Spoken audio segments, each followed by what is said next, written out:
Привет, ребятки! Рад, что вы смотрите фильм об антифашистском движении в России.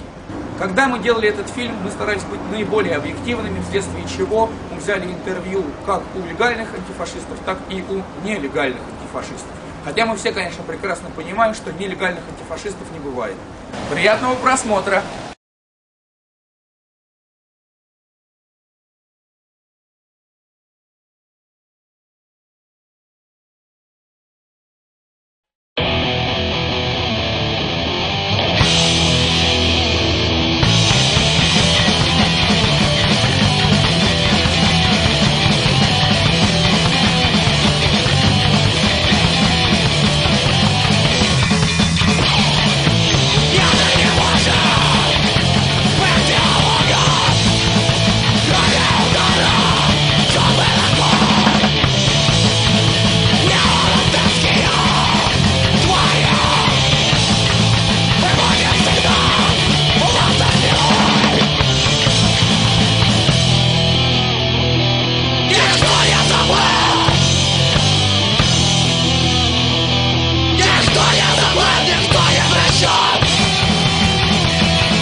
Официальной статистики нет, государственной. Действительно, государство учитывает не преступления, а приговоры и заведенные дела. То есть, если дело заводится по статье, где фигурирует мотив национальной ненависти, то оно попадает в эту статистику. Но эта статистика, к сожалению, не публикуется в развернутом виде. Мы же считаем случаи, когда нам известно, что это преступление совершено по мотиву ненависти. Вне зависимости от того, заведено дело, не заведено дело. В этом году, к данному моменту, уже 60 убитых мы считали, только убитых. И это очень много, потому что весь прошлый год было 80 с небольшим, а сейчас все-таки только сентябрь начинается. Поэтому, в общем-то, прирост, к сожалению, все время есть. Есть эксперты, которые говорят о 60 тысячах наций-скинхедов, но при этом это какая-то цифра очень умозрительная. Непонятно, кого считать на самом деле реально фашистами, потому что есть люди, которые просто модники и носят такую одежду, а есть люди, которые не носят никакой такой специальной одежды, но при этом они убийцы и не пойманы никем и не продолжают действовать или служат в армии, или работают в милиции, или сидят в администрации президента и все что угодно. Приблизительно прикидывали, сколько народу выходит на митинги разных праворадикальных организаций. И получилось примерно, это не точно, конечно, что по стране это примерно 10 тысяч человек. Единственные цифры, которыми мы располагаем, это количество страдавших от радикальных неонацистов, которые дерутся на улицах и нападают на людей. Я полагаю, что, в общем, более или менее активно действующих, скажем так, радикальных националистов, будет, допустим, 20 тысяч. А количество сочувствующих, оно гораздо больше, это просто не поддается учету. Но реально все эти цифры, они не имеют отношения к тому, что на самом деле происходит, потому что большая часть людей не идет в милицию, и большая часть преступлений не становится известной ни журналистам, никому вообще. При этом нападения становятся в среднем более жестокими, чаще используется оружие, взрывчатка теперь уже. Огнестрельное оружие редко. 5 лет назад это были в основном подростки, а сейчас эти ребята постарше и, соответственно, на больше способны.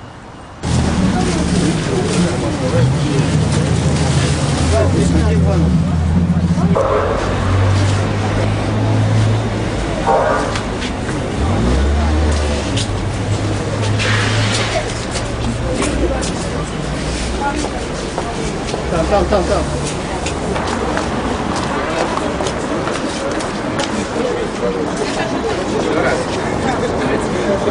Видимо, где-то в районе как раз 96-97 года как-то фашизм вообще реально полностью захватил все эти стадионные темы, и это было реально, это реально на самом деле было опасно, дофига молодых людей любят ходить на футбол, и когда там реально был 100% фашизм, то это был пиздец, да? Я принадлежу к антифашистскому движению уже больше 10 лет, и мы с моими друзьями начали с того, что начали выпускать журнал. Питере. Это был журнал, в котором главная позиция была, что мы против фашизма. Мы разные, но мы против фашизма.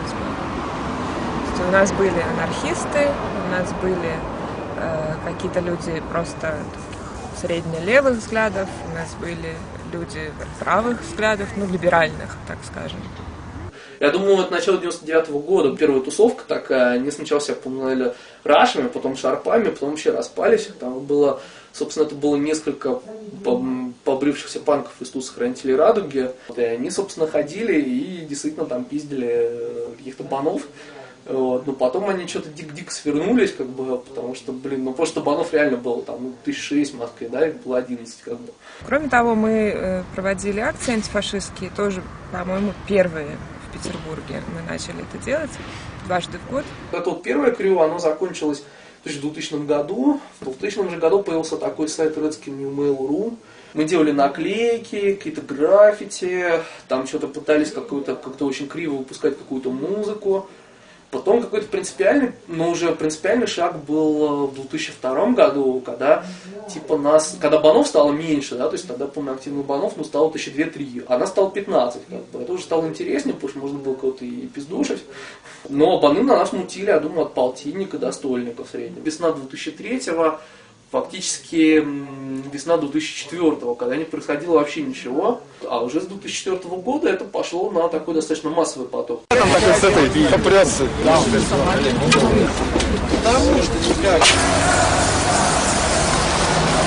Блядь, совсем перешел. Антифа!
Я считаю себя антифашистом. Ну да, я считаю себя антифашистом. Да, мы считаем себя антифашистской группой, мы считаем себя антифашистами, мы пиздим банов, мы поем песни про то, как фашизм плохо, да, про то, как надо пиздить банов. Я, честно говоря, сам не пользуюсь такой терминологией. Ну, антифашистом я себя считаю. Мне похуй, я антифашист, я пацан. Ну да, антифашистом я себя считаю. В какой мере я, считаю себя антифашизмом. Ну да, я считаю себя антифашистом. В принципе, наверное, по факту антифашист, я антифашист, но я так про себя никогда не скажу, я антифашист, потому что это хуйня какая-то, так называть, у меня есть гораздо, у меня есть много других самоопределений, на самом деле, более важных. Мне кажется, что любой нормальный человек, не даже занимающий какую-либо гражданскую позицию, он просто по человеческим качествам должен быть антифашистом, потому что это позиция просто обычного человека.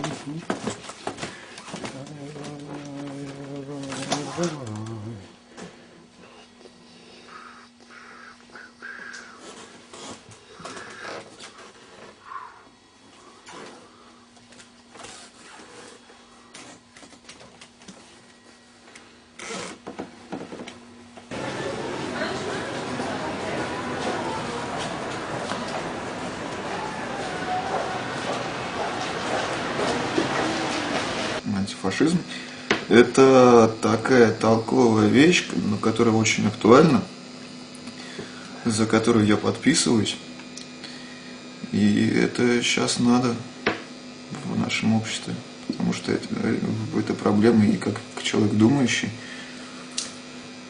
я пытаюсь помочь.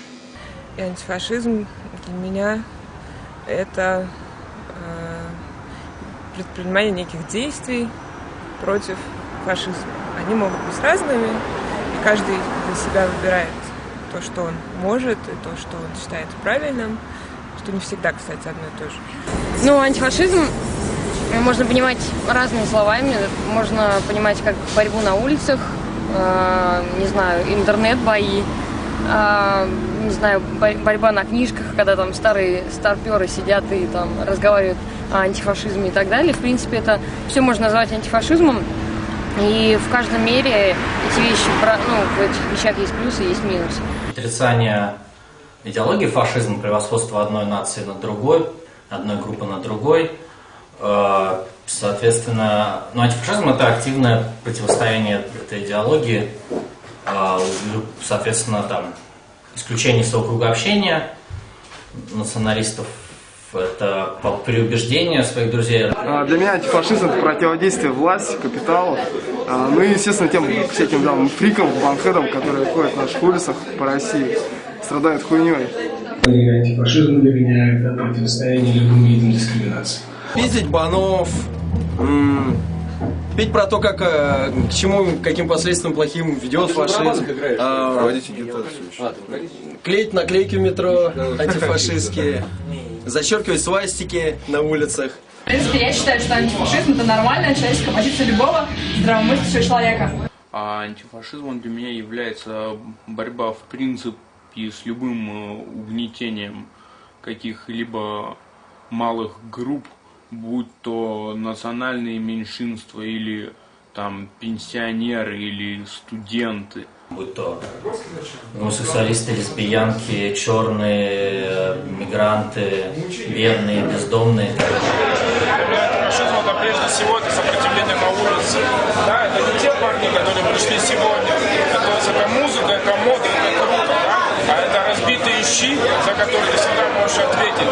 И антифашизм для меня это борьба против невосприятия ксенофобских всяких тем, расизма. Вот.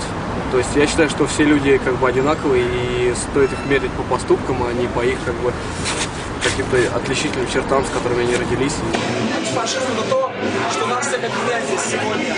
Конечно, в некоторой степени каждый понимает себя по-разному, по большому счету. То есть, для кого-то это одни вещи, для кого-то это другие. Это возможность радоваться видеть нормально. Я очень хорошо к этому отношусь. Ты понимаешь, по-своему, я по-своему. Но есть одно, что нас объединяет. Это панк-рок сцена, ска-сцена, хардкор-сцена, неважно. Здесь есть место скинхедов, панков, хардкорщиков, кому угодно. Но здесь есть место людям с расовыми и национальными предрассудками. Это гордость. Антифашизм – это когда приходят люди, которые знают, что на выходе они могут получить по щам, могут оставить ту свою жизнь. И они знают, что они своей жизнью рискуют. Вот это и есть антифашизм. А когда это превращается в моду, это уже не антифашизм. Это просто модная штучка. Я анархист, и вообще я считаю, что антифашист – это уже политическое убеждение. И так или иначе, любой человек, который борется против фашизма, он все-таки имеет какие-то мысли по поводу того, что должно быть вместо фашизма. Ты понимаешь, что ты можешь это делать, у тебя есть на это время и возможности, и желание. И, в общем, и цель греет. Антифашизм!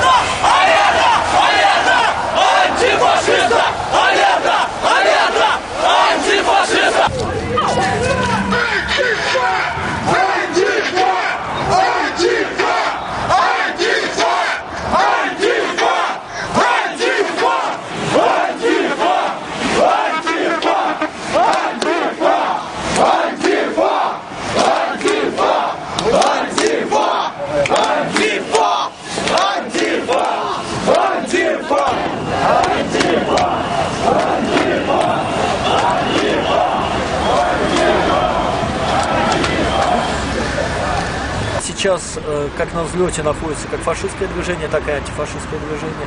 Это очевидно. Более того, вопрос идеологической направленности и развития страны в целом сейчас решается не на высоких трибунах. В сфере официальной политики все политические силы ушли от реальности, от того, чем сейчас реально дышит общество. Они занимаются просто дележом денег, дележом мандатов и приближенностью к корыту, где раздают льготы. А сейчас реально определяется вектор развития нашего народа, нашей страны на улицах.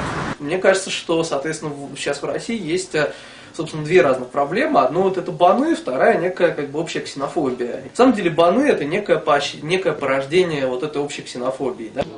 Самая большая, конечно, проблема это бытовой национализм, этот расизм. Вот. Дети все это хватают с малых лет, потом начинается вся эта фигня. Потому что есть плохие люди, и русские, и не русские. И, в принципе, Россия, это, в первую очередь, это многонациональная страна. И фашисты, которые говорят, что мы патриоты России, что мы такие прям любители Родины, это просто люди, которые абсолютно не ценят свою культуру, не знают ничего о истории. Это просто, я не знаю, это люди, которые бездарные, которые неграмотные, они нигде не учатся, они вот тупо пьют пиво везде на улице. Потому что человек, направленный на фашистскую идеологию, он теряет просто свое людское обличие, он превращается линчиком в систему, он отдает все свои качества какому-то фюреру, который вдруг выбрал или сам себя назначил. Я общалась с такими людьми, у меня есть один знакомый, которому я напрямую говорила, что он полный дебил, что, блядь, чувак, ты просто, блядь, ты вообще думаешь своей головой. У человека нет мозгов реально. И, короче, резать надо таких людей на самом деле. Очень много таких людей среди банхедов. Бля, провальная ситуация, слишком дохуя, блядь, националистических настроений, которые за хуйни за всякое возникают. И, блядь, то есть, людей уже, блядь, там, считай, с детства учат какой-то хуйня, то, что если чувак, блядь, там, чурка, то он, блядь, по-любому, значит, блядь, говно какое. Нихуя я с этим не согласен. Конечно, нихуя, гандонов там всяких, которые там, идут себе как-то по аре. Блядь, среди них с ним нормальные люди, похуй все люди, блядь, люди как люди. Какая разница, кто ты, блядь, хоть, сука, удмурт, блядь, хоть нахуй, блядь, я хуй знает, камнайдис какой-нибудь ссаный. Для Бана, наоборот, как раз ситуация приезда в Москву вот всяких нерусских людей, она создается как высадка марсиан и уничтожение землян, как бы, грубо говоря, да? И, соответственно, поэтому они вот так и жестоко беспределят. Поэтому они как бы готовы как бы убивать, взрывать кого-то, готовы садиться за это. Я с большим, так сказать, даже не осторожностью, а с большой озабоченностью смотрю на рост фашистского влияния, потому что это не рост влияния снизу исключительно. Это те тенденции, которые активно провоцируются властью. Власть выбрала лозунги патриотизма, и сейчас патриотизм у нас фактически официальная государственная идеология. Уже полностью обелены стали чуть ли не государственными словами держава, империя. Соответственно, любые призывы к патриотизму, к державности, к империи с высоких трибун внизу находят отклик в виде прямых действий и именно прямых насильственных действий. У нас вообще фашистская обстановка в стране, именно политическая. Идет патриотическое, типа псевдопатриотическое воспитание, воспитывается новое поколение банхедов, которые там ходят, пиздят людей, убивают их на улицах. Вот банам пофигу, вот эти нерусские люди, они совершают 95% или 3% преступлений, да? То законодательство, которое вырабатывается у нас на эту тему, оно совершенно порочно, на мой взгляд, сформулировано. Из-за того, что вот такой аморфный закон, то добросовестно настроенные, скажем так, прокуроры, исследователи, это много раз я это слышал, они говорят, что мы просто не знаем, как нам применять этот закон. Мы его не понимаем. Они юристы по образованию. Я понимаю, что действительно вот эти формулировки непонятны. Что очень, к сожалению, сильная тенденция к тому, чтобы этим законодательством злоупотреблять. Рюхин активист антифашистского движения, но при этом не принимал участие в никаких силовых или боевых акций. То есть можно сказать, что просто открыто выражал свои взгляды. Пошел на один из рок-концертов вместе со своим приятелем Егором Томским. На нем висели антифашистские значки, собственно говоря, фашистские молодчики и среагировали именно по этим значкам, напали на него, зверски его избили, Егор Томский успел убежать, а его фактически ритуально убили ударом ножа в сердце. Все, убийство очевидное. При этом следственные органы, на удивление, заняли профашистскую позицию. В данном случае уголовное дело по убийству было переквалифицировано в уголовное дело по хулиганству. И любые идеологические моменты из этого дела были старательно убраны. Дело Рюхина очень четко показало, что нацистский миф о том, что они борются с инородцами, это является не более чем мифом. Для них их объектами нападения, жертвами являются именно те люди, которые пытаются хоть как-то сопротивляться вот этой вот идущей сейчас в мейнстриме волне на создание патриотического, державного, националистического общества. В принципе, тоже вот есть такие, как бы, либеральные антифашисты «Сова», ну, как бы они такие же, как бы, публичные антифашисты, и они давали, ну, они много интервью дают, и в частности, как бы, по всякой антифа деятельности они давали интервью, и они говорили, что они, в принципе, обеспокоены вот таким вот радикальным молодежным антифашизмом, потому что люди реально получают ну, жизненный опыт, неуважение к законам. Как бы. Вот, что, в принципе, это основное, что человек выносит из этого, из своей антифа-деятельности. И мне кажется, это очень анархично и очень, очень хорошо, что это получило такое массовое распространение и в Москве, и по городам.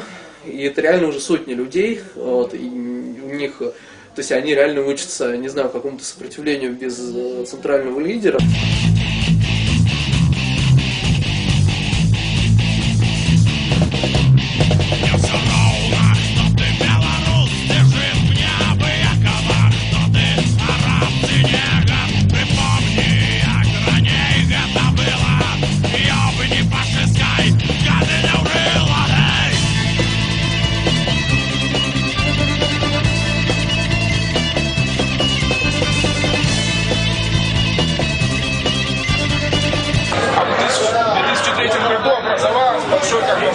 Неонацистов. То есть было около 40 человек, да, они собирались в центре города, там, ну, на бомберах, на подкатах, раздавали повсюду свои газеты, то есть их несилком их запихивали, говорили, если ты сейчас, если я не увижу, что ты через 3 метра пройдешь и не начнешь читать, да, мы тебя догоним и вынесем как тещу. Теперь такого абсолютно нет. Раньше, то есть, я был панком сирокетом, я приходил на концерт, я видел, что рядом тусуется моб этих неонацистов. Я видел, что как бы панки, которые такие, которые только начинающие, которые просто немного прогнившиеся панки, они чувствуют силу, да, что вот стоит вот до хера этих неонацистов. Они потихонечку, чувствуя силу, они к ним прибиваются, да, и потихонечку начинают черпать идеи. Ну, насчет Иркутска, в частности, что я могу сказать? У нас тоже есть там определенный список там всяких партий, есть так, националистических, распространенных везде по всей России. Есть, естественно, банхеды, малочисленные. В основном они там, как и везде, это футбольные хулиганы. До определенного момента фашистов вообще не было. То есть многие команды прекратили свое существование в Иркутске в определенный момент. Когда поняли, что музыка уже ничего не добьется, что нужно приходить к прямому действию, то есть нужно переходить к борьбе. В прошлом году был момент, когда мы сказали, даже в этом году, что все, фашистов в городе Иркутске больше нет. И мы уже собирались начать заново, то есть концерты, все это заново, заниматься творчеством. Ну вот был, короче, инцидент, большая трагедия в городе Ангарске. После чего официально выступает губернатор и говорит, что в Иркутской области нет никакого фашизма, это напали там местные какие-то гопники. Проходит еще день-два, и он официально заявляет, что да, в Иркутской области есть неонацисты, и около 60 человек, мы за ними всеми наблюдаем. То есть как они наблюдают? Если он говорит, что мы за ними наблюдаем, он прекрасно знает, что был прыжок на экологию. То есть получается, люди свыше, они прекрасно знали об этом прыжке. Просто это было выгодно. Фашизму всех властей! Обороть до властей! Смерть фашизму всех властей! Мир народам! Война властям! Мир народам! Война властям! Антифа! Антифа! Антифа! Антифа! Антифа! Антифа! Антифа! Антифа! Ну, фашизм в Питере есть как во власти, так и на улицах города. Довольно распространен бытовой фашизм. Но если брать банов, то по сравнению с 3 годами назад их стало резко меньше. Хотя, конечно, часть из них переквалифицировалась в околофутбольных хулиганов. Ситуация с фашизмом сейчас, на мой взгляд, несколько изменилась за последнее время. Я не могу сказать, что она стала лучше, не могу сказать, что она стала хуже. Она просто немножко изменилась.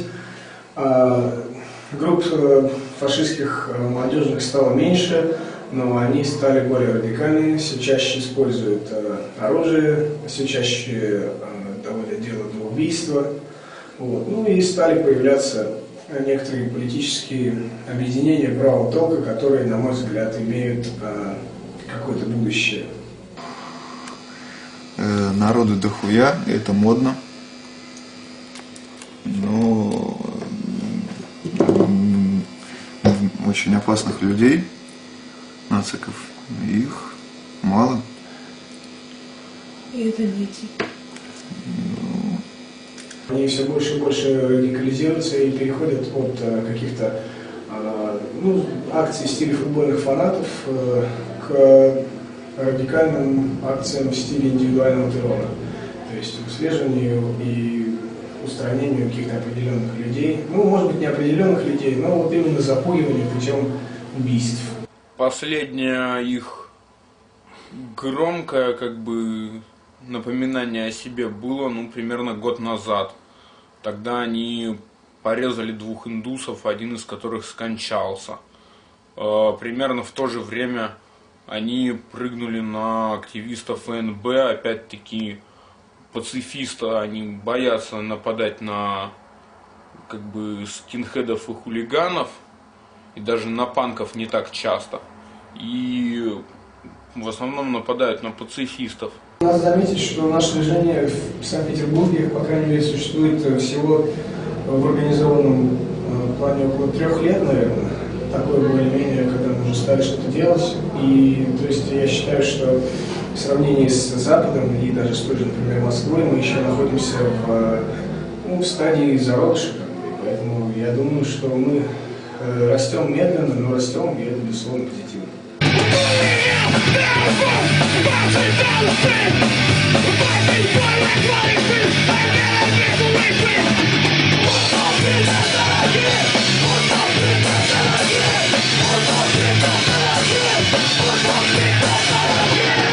Антифашистов, если честно, больше 30 для нас это очень большая редкость.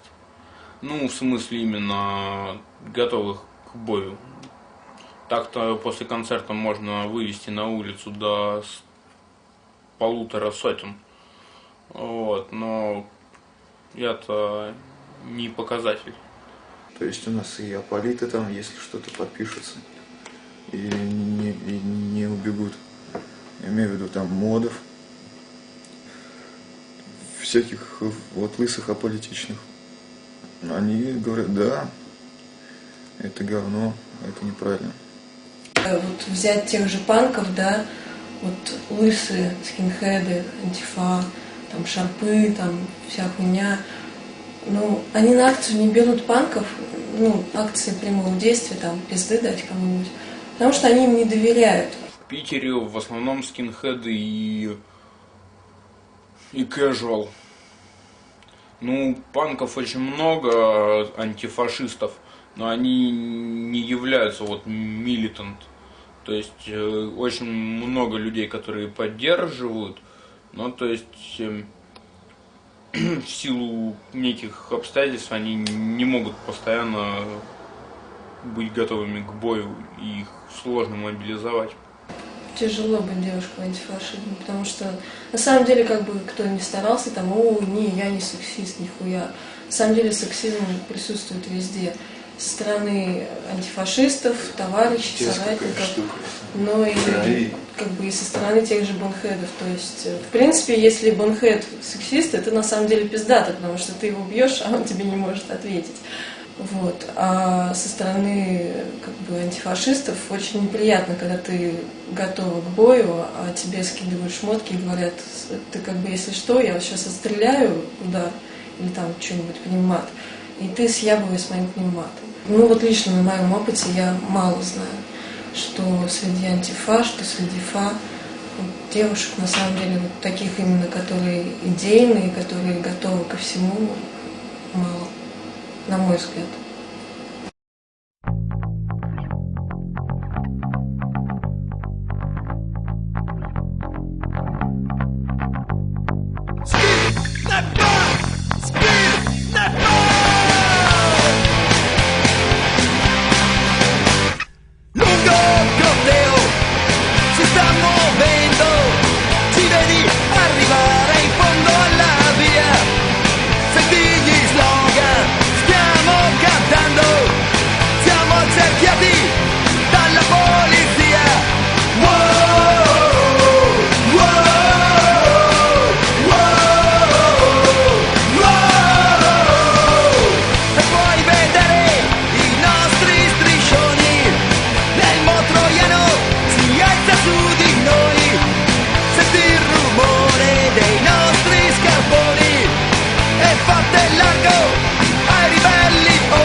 это город, наверное, где очень много вот этих самых фашистов, очень много банов. И ситуация, в принципе, очень плохая, потому что люди реально просто вот... В основном аудитория фашизма — это какие-то малолетки, абсолютно неграмотные, я не знаю, просто какие-то бескультурные.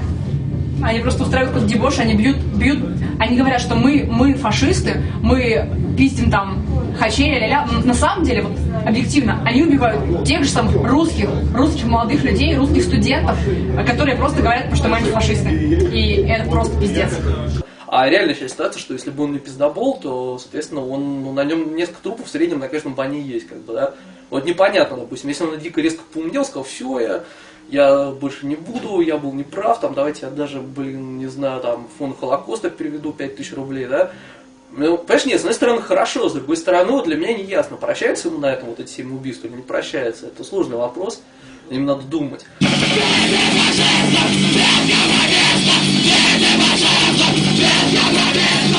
У нас много футбольных клубов, поэтому как бы очень много футбольных хулиганов.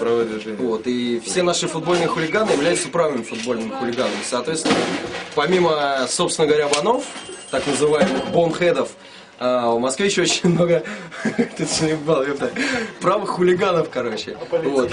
Которые называют себя политичными, но тем не менее они как бы кавказцев называют сраными хачами, черных называют вонючими нигерами, вот, и как бы не котируют антифа, вот, и могут зигануть на футбольном матче там или где-то на улицах, вот, могут кого-то отпиздить там.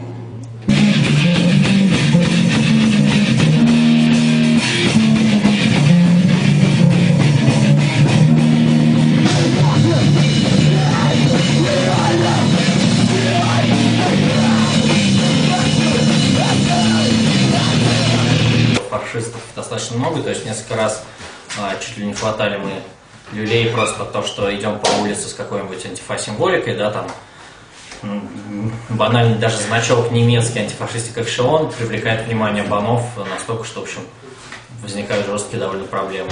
В конце 90-х реально там, было много тысяч банов в Москве, да, но при этом, допустим, как-то убийством из них занималось там, я думаю, бригад 5, допустим, вообще как максимум. А сейчас ситуация такая, что банов в Москве несколько сотен, но зато все они заточены под то, чтобы оставить на земле 1000 идеальных белых мужчин и 1000 идеальных белых женщин. Соответственно, так как они такие отмороженные, они на самом деле очень сильно маргинализованные. Они маргинализованные относительно вот этого, реально большой массы ксенофобов, которые есть в Москве. Ситуация, я думаю, как бы налаживается в нашу сторону. То есть достаточно, раньше было больше фашистов, банов, так называемых, правых футбольных хулиганов. Сейчас как бы это уже не так ощущается, то есть я думаю, они сдают постепенно. Сейчас нет такого как бы антифа в Москве, в Москве точно, которого можно привести там, не знаю, на Петровку, на Лубянку, там страшно пытать и требовать вообще все сдать, как бы. То есть если там у кого угодно, там меня, там еще кого-то так привести, то, не знаю, там, может быть, с меня что-то можно выпутать, но от этого все антифа не закончится. Да, даже нету, реально даже 10 человек, которые можно привести вот так вот на Петровку, на Лубянку и заставить всех сдать. При этом инфа о том, что кого-то привезли там, не знаю, на Петровку и он всех сдает, она реально распространится по всей той же сети, которая смогла, там, не знаю, собрать дофига людей на метро Кропоткинское, например. Да? Мне кажется, что, в принципе, реально сейчас проблема банов в Москве — это проблема несколько сотен людей, которые должны или дико поумнеть быстро, или должны лежать под землей, или должны сидеть в инвалидных креслах, или должны сидеть в тюрьме от 15 лет и больше, как бы.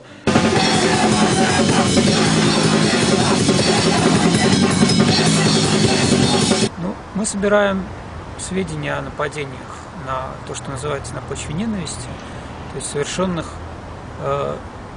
ситуаций, когда жертву выбирают именно по признаку того, что это другой, там, этнически другой, расовый или там, по религиозной причине. Эти нападения в значительной степени совершаются неонацистскими группами. Всегда должен быть некий процент людей в обществе, которым не все равно и которые что-то делают. И если этот процент есть, да, то, в общем, жить можно. Если он становится меньше, то общество скатывается, куда оно может скатиться, да, в погромы. Центр наш существует 2002 года, с конца, и занимается разными аспектами проявления национализма и ксенофобии в обществе, самыми разными. Это может относиться не только к преступлениям, и не только к деятельности каких-то совсем уже крайних группировок, но и к тому, как националистический образ мыслей существует в политическом истеблишменте, как ксенофобия проявляется в масс-медиа. У нас есть там разные исследовательские проекты на эту тему. Молодежное правозащитное движение – это большая сеть молодых правозащитников, которая была создана 10 лет назад, чтобы вырастить новое поколение правозащитников, потому что большинство из них – это очень старые люди, вышедшие из Советского Союза, из той правозащитной системы. В МПД довольно большая тематика, это антифашистская, но она просветительская, это довольно большой блок кинопоказов, фильмов, посвященных этой тематике, да, для молодежи в разных городах России. Это ежегодные памятные даты. Это «Хрустальная ночь» в ноябре, когда как раз пытаются напомнить об этом событии, провести мероприятия в разных городах, приуроченные к единой дате. Это 8 мая, Международный день Победы, который несколько пытается дистанцироваться от праздника в России, потому что в России это все сводится в итоге к современной армии, 9 мая, какие мы сильные, бла-бла-бла. Это очередная дата, когда пытаются снова проводить серию просветительских мероприятий. Но это также поддержка разных антифашистских направлений. Музыка против фашизма – это большой набор музыки с разных стран, разного стиля, да, там, распространение этой музыки среди молодежи, которая приходит. Это сейчас есть проект портала, где собираются видео, аудио, стикеры, материалы и компании, которые делались в разных странах, вот именно против национализма, фашизма. Для чего мы, собственно, собираем эту информацию? Для того, чтобы доводить ее как-то до общественности, чтобы общественность слышала какую-то другую точку зрения, а не только то, что насчитала прокуратура, а также и до самой этой прокуратуры, потому что там в правоохранительных органах люди разные. Когда у них там совесть проснется или когда им начальство велит настоятельно, они начинают что-то делать. И в этой ситуации они заинтересованы в какой-то информации, что собственно, делать. К сожалению, контакт с правоохранительными органами не такое легкое дело. У меня профессия такая, которая позволяет мне использовать ее возможности для того, чтобы создать некий правовой фронт, преграждающий дорогу фашистскому влиянию. Во-первых, показать, что их действия являются не безнаказанными, и проявление фашистской агрессии может быть остановлено даже легальными методами. И, во-вторых, вывести понятие фашистских преступлений как отдельные преступления, а не просто как некую категорию хулиганства, как сейчас пытаются представить власти. Реально эта идея толерантности, она очень у многих людей вызывает отторжение, да, что там потому что это какое-то именно навязывание каких-то схем, и на самом деле, если мы говорим, что вот все таджики хорошие, все там армяне хорошие, да, мы на самом деле играем на поле ксенофобов, потому что мы ставим мы поднимаем сам вопрос о том, что таджики могут быть и нехорошие, да, если мы это в принципе обсуждаем. Когда у одного антифашиста в районе Марьино была заложена бомба возле квартиры, и взрывом там выбила дверь, и пострадали сотрудники милиции, которые пытались заминировать. У него просто проблема была в том, что, в частности, ФСБшники изъяли компьютер.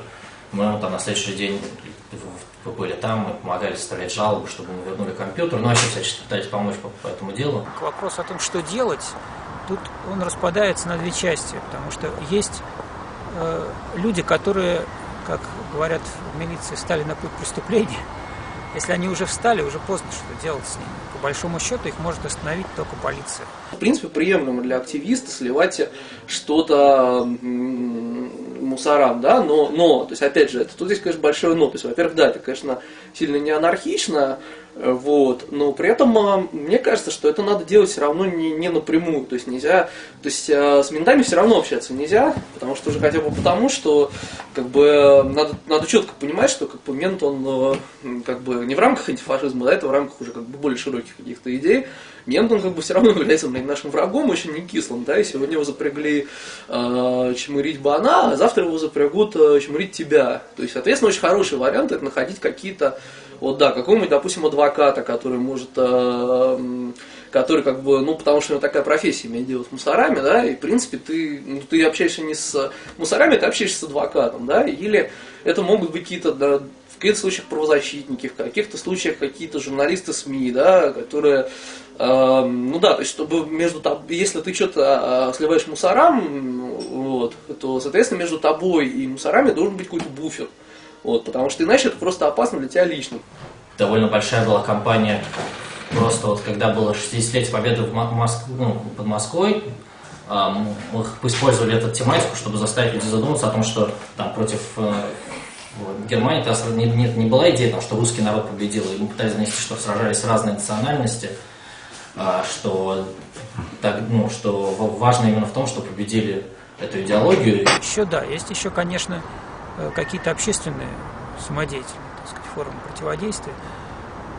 Это важно, потому что обычный средний гражданин должен видеть, что не все согласны. Какого рода это действие может быть? Да любого совершенно, насколько фантазии хватит. Люди собираются делать ЗИН, именно, который хотят назвать антифашизм. И чисто по поводу, ну, то есть не с анархией связано, а именно с антифашизмом. Всякие люди, они что-то все время носятся, говорят, что надо издавать антифашистский журнал какой-то. Мне кажется, это лабуда все на самом деле, не нужен никакой антифашистский журнал. И я объясняю почему, что в принципе, собственно, издавать журнал там ради борьбы с банами как-то, ну, это что-то какая-то, не знаю, просто баны того не стоит тратить время, отдельный журнал против них издавать. А, соответственно, с ксенофобиями, на самом деле, даже для борьбы с ксенофобией, как бы, отдельный журнал не нужен. Это для иностранных студентов, которые, естественно, приезжают сюда, которые сталкиваются с проблемами, там, в горячей линии. Ну, потому что, на самом деле, фашизм же не только там на улице, да, фашизм еще в государственных органах, в милиции. И, ну, соответственно, здесь именно консультации, как им себя вести, как вообще, что должны сделать с ними сотрудниками милиции по закону, потому что они очень любят, ну, так сказать, использовать незнание этих студентов, иностранных, незнание языка, незнание, ну, законов, для того, чтобы иметь их деньги. А вот как раз вот плакат тот, да, здесь не очень хорошо видно, все равно вот, это вот исторический плакат, и Самед на смерть идет, чтобы не погиб Семен, собой жертвует Семен за жизнь Самеда, в паролях Родины и лозунгах Победа. Ну, мои, например, действия, они вводятся именно в общественное движение. Вот последние акции, за последние полгода, там убийство Крылова, после которого там, видишь, вошло много людей. Там. Фашизм не пройдет! Фашизм не пройдет! Фашизм не пройдет! Значит, использую я методы легальные или, как скажем, ну, иногда полулегальные, да, смотря что считать, опять же, легальным, все относительно. Если рисовать на стене нелегально, да, то это я абсолютно приемлю и использовала. Да, что я делаю? Это попытки писать, потому что, в принципе, я считаю, что с идеями надо бороться другими идеями, да. Это попытки, сказать, распространять свой взгляд на мир путем работы с детьми. Например, лучше объяснять детям в школах, чем, например, пиздить каких-то там 30-летних банов, то есть, которым уже похрен совершенно на это. Собственно, каких-то вот социальных, не знаю, движений там против банов, ну, как бы тоже особо нет смысла мутить. Хотя, в принципе, на самом деле, вот такие там темы, как была вот эта антифашистская демонстрация, там после убийства Крылова, это очень прикольно. Антифа! Антифа! Антифа! Антифа! Антифа! Антифа! Антифа! Приемлю я все методы для борьбы с фашизмом, использую для борьбы в основном мотивированное внушение, подкрепленное логикой и аргументами. Вот. Ну, мы изготовляем как листовки, так и иногда и используем физическое воздействие на особо умственно отсталых, потому что они глухи к словесным перепалкам. Я просто пищу людей, которые ведут себя неправильно. И, блядь, получается это была я. После транскинов появились внезапно, в общем-то, для многих это всего лишь 3 буквы. По большому счету, так это и есть. Это общество друзей под этими 3 буквами. Это больше, чем это слово. После транскинов друзья. Это очень друзья, для которых важно, в первую очередь, коммуникация культуры, российские корни, мультикультурные корни. Это то, за то, что мы храним в нашем сердце. Но независимо от этого, мы приемлем всех наших друзей, панков, крайсеров, хардкорщиков, мы рады всем. Независимо от того, политизировано или нет, репрессируем или нет. Главное, что они с нами вместе. Мы помним всех, кто помогал нам добиться того, чего мы добились. Только так. Поодиночке мы слабы. Поодиночке мы потеряемся, чтобы добились. Только все вместе, объединившись, как мы это и делали, мы получим то, что мы имеем сейчас. Закон нарушать не следует. Просто. То есть, скажем так, если человек считает, что ситуация отчаянная, там, ну, неважно, не может больше там все, да, он нарушает закон, он, ну, конечно, он волен так сделать. Другое дело, что бывают, конечно, ситуации, где общественные активисты, которые там настроены антифашистски, или даже просто случайно, на самом деле, попали как-то под сферу интересов неонацистов, должны обороняться, просто банально, да, должны защищать, не знаю, там, концерт, который они проводят, митинг, который они проводят и так далее. К сожалению, не всегда можно в этом деле положиться на полицию. Это другой разговор. И ну, вот здесь надо как-то стараться удержаться на грани. Очень сложное отношение, например, к боевым антифа, так сказать, да, тем, кто на улице с прямым действием пытается исправить ситуацию. То есть я понимаю защиту, но я в целом не приемлю там нападения, хотя приходилось оказывать помощь тем, кто впоследствии этого столкнулся с юридическими проблемами. Я не считаю уличный антифашизм неприемлемым. Я его не поощряю, я никогда не призываю к насилию, я считаю, что это не путь, потому что насилие рождает еще большее насилие и заводит в тупик, в конце концов, потому что те, кто использует насилие, изолируют себя от общества, потому что большая часть общества никогда не поймет и не примет насилие и будет считать, что неважно, ради какой идеи оно применяется, важно, что это плохо, и все, точка. И, в общем, я тоже так считаю. Но я понимаю, что есть ситуации, когда по-другому нельзя. И что вот если там с идеями надо бороться другими идеями, то с насилием, в общем, надо бороться насилием. Обычно это устроено в государстве так, что с насилием борются правоохранительные органы. Наши правоохранительные органы борются, я не знаю, с чем они борются за расширение своих карманов, не знаю чего. Они этим не занимаются. Поэтому, естественно, возникает в обществе рано или поздно возникает некое движение, которое берет эти функции просто на себя. Поэтому я не могу их осуждать, этих людей, и я всегда буду их поддерживать, при том, что я не буду призывать к этому других. Как бы насилие мне никогда не нравилось, но когда я начал в этом во всем участвовать, я воспринимал это как необходимость. Сейчас я этого не воспринимаю как необходимость. И плюс многие люди, которые занимаются этим, они, не знаю, многим, мне просто кажется, нравится драться. То есть, и, возможно, все равно с кем драться. То есть, просто им нравится бить кого-то, и вот многие будут антифашисты. То есть достаточно мало людей, которые именно из-за идейных соображений это делают. И то, что я понял, что человеку, у которого уже сформировались взгляды свои какие-то на жизнь и что-то еще, то есть там он не бон, то есть ему тяжело что-то объяснить, определив его раз. Или сколько-то. То есть, надо объяснять больше. Я девушка, я, в принципе, объективно, я слабая. Я не могу использовать силовые методы, но я считаю, что с ними нужно бороться только силовыми методами. Хотя, в принципе, я это не могу. Я считаю, что нужно делать создать свои группы, как-то, об этом говорить, афишировать это все дело в своих песнях. Нужно ходить на митинги, на акции, нужно делать листовки, нужно просто показывать людям, делать разные фильмы, передачи, просто показывать людям, что так нельзя. Разные исторические фильмы, которые показывают, что воевали против фашизма не только русские, славяне, а и дагестанцы, и чеченцы, там украинцы, там белорусы, все воевали против фашизма. И что фашизм плохо.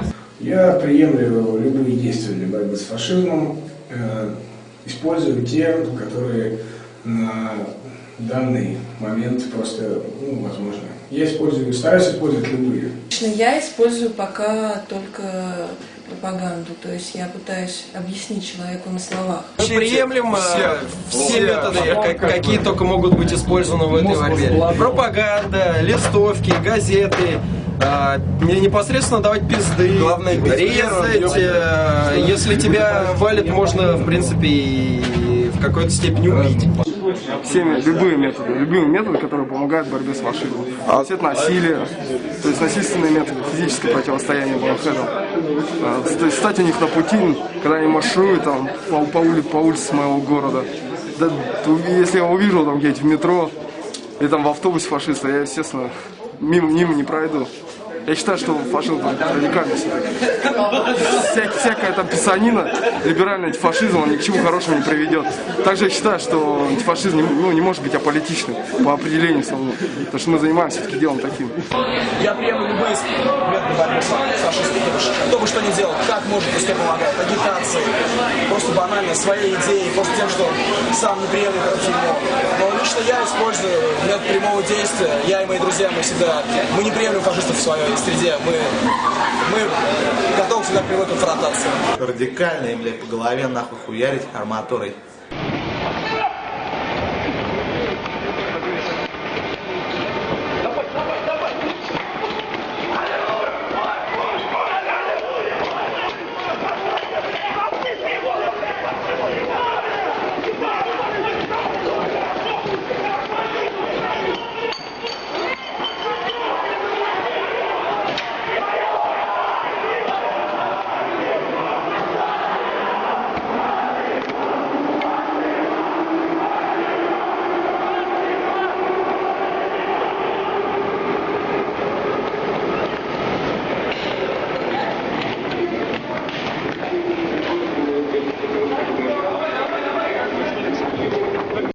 Приемлемо это по классике, это экшен, это насилие.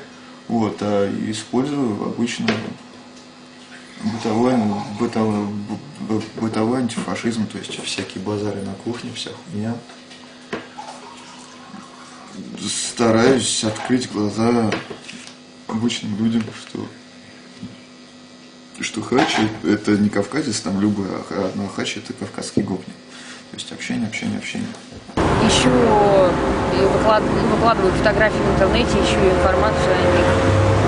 Ну, иногда, я не знаю, занимаюсь уличным антифашизмом. На мой взгляд, фашистов, вот я в этом уверена, я не просто так таскаю с собой нож в кармане, их надо резать. Причем резать молча, из-за угла, неожиданно и, в жало, на самом деле. Не толпой, там, как вот они делают, а просто тупо подойти, воткнуть нож в сердце.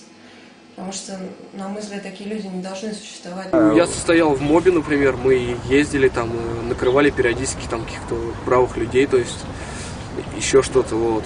Часто накрывали неправых, там, потому что понимали, что они правые. То есть я считаю, что это тоже очень важный аспект, что нельзя бить человека, если ты не уверен в том, что он правый. То есть лучше не избить кого-то, чем избить. То есть, чем избить не виноватого. До поры до времени это прежде всего это творчество. До той поры, пока нацисты просто ходили, там, где-то у себя в дворике глубоко зашкелившись, хайляли, пили пиво, это не было опасно. Против этого можно было действовать песнями, книгами, музыком, творчеством, сайтом, всем чем угодно. Творчеством движением этому можно было сопротивляться. Но в тот момент, когда уже зашло дело до уличного сопротивления, когда мы стали жаловаться панки, что нас на улице избивают, когда мы уже начали жаловаться скейтер, нас на улице избивают, парни, вы же анархисты в этом городе, попробуйте сделать что-нибудь, мы так не можем жить. Тогда парни все собрались, как подумали и поняли, что по-другому действовать уже нельзя. То есть любые разбитые щи — это минус один фашист. Трое разбитых щей — это чуть ли не минус маленькая группировка, состоящая из 5 человек. 20 разбитых щей, то есть большой прыжок, это вообще провал для неонацистской организации любого города, когда их парни там в большом количестве там терпят большое поражение, они уже начинают думать, что просто так там с культиком, по городу ходить нельзя, как в Иркутске сейчас. Я просто пока еще у меня не было случая, где я могла бы применить физическое насилие. Вот, тупо моя комплекция мне не позволяет. Используем все методы, какие попадаются под руки. Это дубинки, арматуры, ножи, пистолеты, ноги, руки шкабаря пьяного, бутылки, розочки, не знаю, каким еще. Составы обычно человек 18-20, чаще и больше не бывает. Хотя после каких-нибудь концертов типа пивного фестиваля или крупных рок-концертов можно встретить мобы человек по 40, но дело в том, что они наполовину все равно состоят из детей, из совсем ребят, то есть лет по 14, по 16, которые мозги промывают. Таких мы стараемся обычно не трогать, отбираем символику, надаем пиндалей до подзатыльников и скажем, что не шалили. Иначе при следующей встрече может быть гораздо хуже. Драка – вещь быстрая, по крайней мере у меня. Туц. И чего-то так получается, что человек лежит. Сними его еще раз, сними это. Сними ее тоже. Да, дико. Опа! Детка, ты нам бегуешь, нет? Провал — это убивать кого-то, потому что, причем даже не потому, что их жалко, честно говоря, а потому что убийство — это такая штука, которая не имеет срока давности, например, да, и если там что-то не так повернется, тебя могут за него привлечь, не знаю, через 5 лет как-то, да. Мало ли как жизнь поворачивается. Я считаю, что, в принципе, действия могут быть любыми, потому что это дерьмо используют любые способы. Но, в принципе, убивать людей я не считаю нужным, потому что я не хочу, чтобы я и мои друзья уподоблялись этим мразям, которые за несколько лет убили около 500 человек просто. То есть не обязательно антифашистов, а вообще. И я считаю, что их надо калечить. Я считаю, если они калечат, их надо тоже калечить. Если они не будут калечить, их не надо калечить. Просто на самом деле надо давать на их действия противодействие, потому что просто сидеть сложа руки и пиздеть в интернете, по-моему, это полная хуйня. Я называю себя скинхедом, я анархист по убеждениям своим жизненным. И скинхед тоже, я знаю, что такое моя культура. И многие, конечно, себя банхеды называют скинхедом, это, конечно, не так. Я буду дальше защищать свою сцену. Не хочу, чтобы моя сцена ассоциировалась, музыкальные какие-то направления ассоциируются с банхедами, с фашизмом, с расизмом, с ксенофобией. Это наша культура, мы ее не дадим.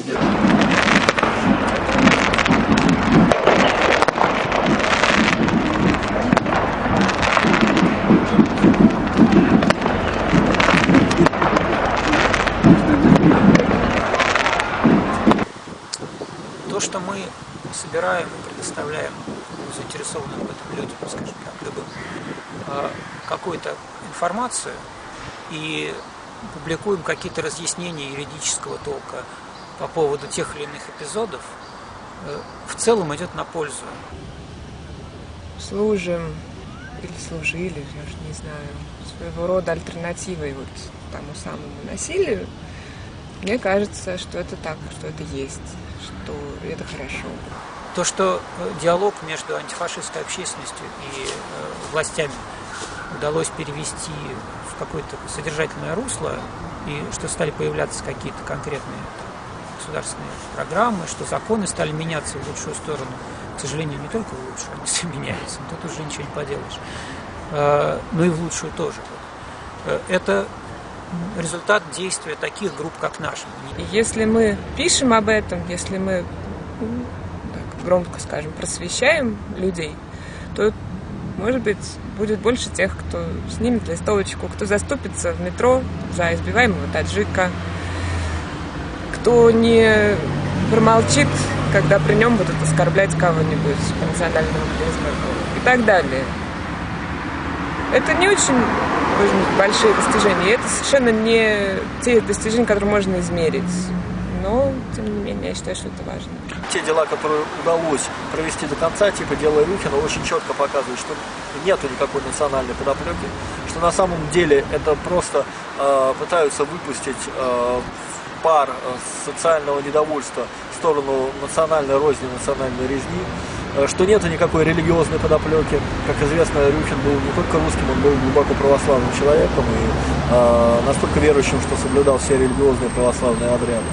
Что для создающейся фашистской среды самое главное — это именно ситуация фронтов, войны, это те самые их нечеловеческие принципы, которые они пытаются привить и насильственно нас в них поставить. Убийство, ну, ребят, да, там тоже убийство Саши Рюхина, который шел на концерт, убийство националистом, ну, нас как бы в том плане, что нам удалось построить там хорошую юридическую помощь, благодаря там привлекли адвоката в этот момент. В результате те, кто нападал, получили достаточно серьезный приговор. Это, собственно, по срокам наказания мы были удовлетворены этим приговором, но не по тем статьям, которые вменялись. Нельзя убийство называть хулиганкой.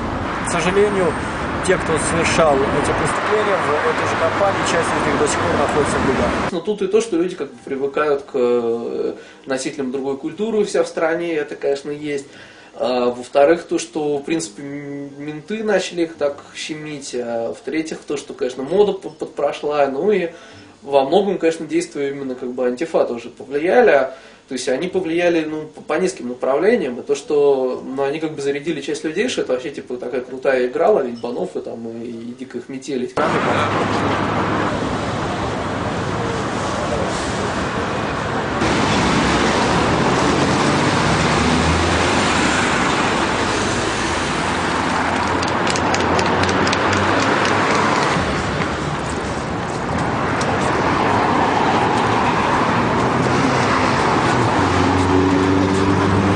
Раньше действительно в каждом дворе можно было увидеть там хотя бы одного какого-то считающего себя банхедом малышка. А сейчас эти группы, ну их можно по пальцам пересчитать во всем городе. Когда я начинал, я помню, что каждый вечер, идя домой, ты мог быть уверен, что ты найдешь двоих-троих, чтобы вот, хорошо провести вечер. Люди уже думают, зиговать или нет, по-любому, там, ну, метро, они знают, что могут за зигу получить по голове. Раньше баны держали всю Москву, можно так сказать. Приходили на любой концерт, чувствовали себя там нормально, могли зигануть, напиться, подраться, всем пизды дать. Теперь они боятся ходить на хардкор-концерты. Они боятся ходить на панк-концерты. Они боятся ходить на ска-концерты, на некоторые. Потому что в основном у нас ска-то все правое, как бы в России. Они боятся ходить так что баны как бы немного обосрались, да. Вот, обосрались немного баны, на самом деле.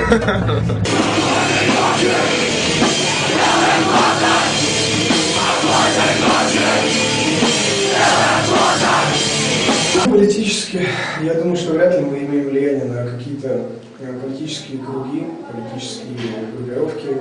Да, действительно, на уличных антифашистов и их полумаргинальные партии мы имеем влияние, потому что им приходится с нами считаться. Они уже не столь безнаказаны, как были какое-то время назад. Им приходится создавать отряды самообороны для того, чтобы защищаться от нас. И мне кажется, что даже если все останется на таком уровне, то хотя бы мы создаем какие-то помехи.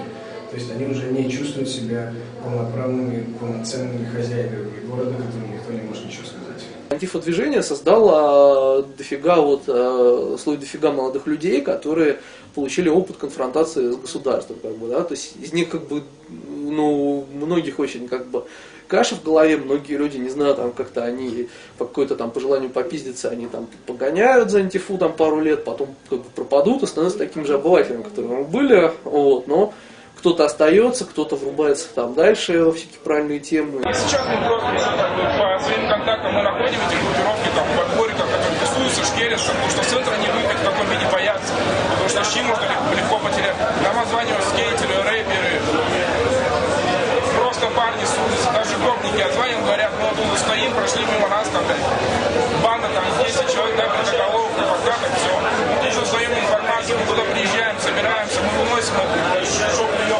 она пошла по регионам, вся вот эта тема, там, и там в куче городов есть какие-то разные люди, которые что-то делают. Мне, конечно, хотелось бы думать, что все, что я делаю, имело какой-то результат, но Действительно, количество банхедов на улице несколько уменьшилось в последнее время, и если в этом есть какая-то часть нашей заслуги, то я не буду очень рад.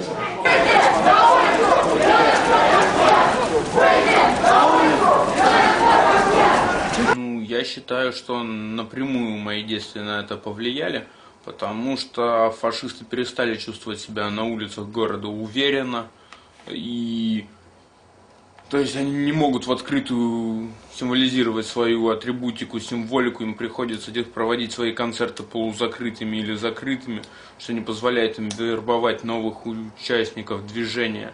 Также молодые ребята, которые, может быть, могли бы к ним присоединиться, прекрасно понимают, что это опасно. Пример, вот у меня есть моя родная сестра, которая общалась с фашистами год, наверное, 2. Вот я просто промывала ей мозг, я ставила ей группы, я просто показывала людям разные примеры, показывала ей разные фильмы, показывала разные передачи, которые вот были о антифашизме. И, в принципе, вот 2 месяца, когда она с ними общается, когда она просто перестала с ними абсолютно там тусить, и, в принципе, сейчас она входит уже вот в наше движение, в антифашизм. В моем личном городе, там, в Иркутске, она изменилась в лучшую сторону. Хотя вот у нас этим летом было нападение на наш экологический лагерь, где убили нашего товарища. Вот. Но я все-таки считаю, что намного лучше была ситуация, чем в середине 90-х годов, например, когда фашисты нападали на рынки с китайцами, избивали их. То есть, это были, конечно, единичные случаи, но они происходили. Сейчас таких нет случаев. Фашисты сидят по своим углам, там, и не появляются на улице. Редкие граффити, только очень корявые. И они находятся на маргинальном уровне и не имеют никакого влияния в нашем городе на общественно-политическую ситуацию. Раньше, если взять там несколько лет назад, то мы сидели и в интернете и говорили, что мы бедные и несчастные, а злые фашисты нас адски пиздят. А сейчас как бы движ настолько поднялся, и столько огромное количество новичков и вновь прибывших людей, которые борются на улицах. Как бы и сейчас эти ублюдки также сидят в интернете и морозят свои задницы и боятся выйти на улицу. На демонстрации, по Крылу было, реально дофига людей, которые ходил первый раз. И это не то, то есть мало того, что люди, которые там, такие, антифа, явно, которые такие, но явно там куча молодежи, которые, пришли кого-то, ебошить, как бы. Вот, это, как бы, у них на лице написано, что это их основная цель, как бы. Фашисты убивают! Власти покрывают! Фашисты убивают! Власти покрывают!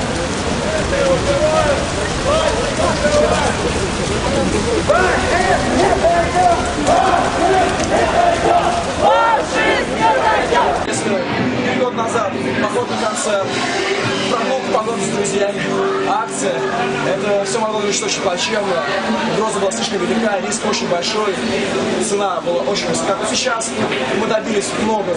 Нацисты боятся приходить на наши концерты, нацисты чувствуют угрозу, мы сейчас чувствуем себя уже хозяевами в своем городе. Я считаю, это важно. Нацисты не исчезли, конечно, они есть, но они чувствуют границу, что вот здесь мы, а вот там они. И если не прийти к нам, мы дадим им пизды. Раньше было много шансов получить несерьезные травмы, сейчас мало шансов, но травмы стали серьезными. Именно образ, то, что баны такие, вообще самые крутые, самые опасные люди, он закончился, именно благодаря антифе. Уличная борьба тоже дала о себе многое знать. Сейчас прилив движений, и нации боятся ходить по улицам. Вот антифа создала крутую, полезную для либертарной среды субкультуру, раз. Второе, то, что они, в принципе, реально сильнее банов, принципиально, как бы, по всем составляющим. Это 2. Вот. И, соответственно, это, мне кажется, это повлияло, вот это сильно повлияло на сокращение, как бы, и активности банов, и количества банов. Вот. Они прекрасно знают, что если я пойду с нашивкой там ниндзяк, да, или у меня будет нашивка там свастика какая-то, то я, скорее всего, с одной остановки до другой я не доеду. Я пройду свои щи в этом же метро. И они это прекрасно знают и понимают. И я думаю, это маленькая, но победа.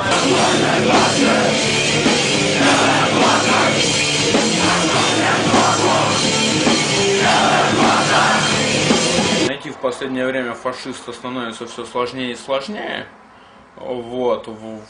Сами они все реже и реже, как бы, существуют как организованные группировки, и уж тем более как серьезные организованные группировки.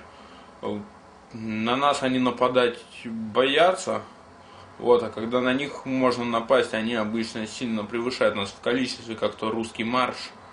Вот, а в последнее время они еще и милицией стали охраняться, такие мероприятия.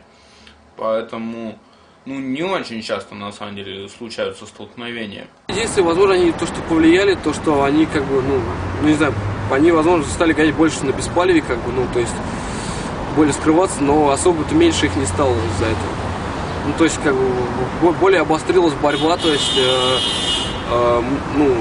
но они начали просто тоже какие-то применять более жесткие методы. Мы, то есть, с обоих сторон там, людей режут уже, то есть, пошли убийства. В принципе, движ растет, и считаю, что оценка улучшается в нашу сторону. Но я надеюсь, это не будет волнами. Их несколько лет, наши несколько лет. Мы потихоньку растет наша сцена, наше движение.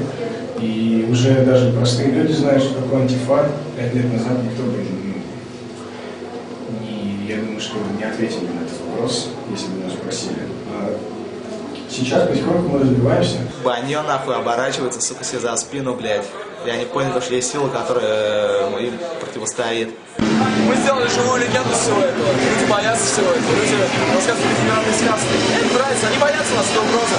Мы и вы, все, кто был с нами вокруг сейчас, вся эта семья московская, антинация, коалиция, как мы назовем ее так. Мы добились великого. Мы добились того, что мы хозяева наших дома. Они суд.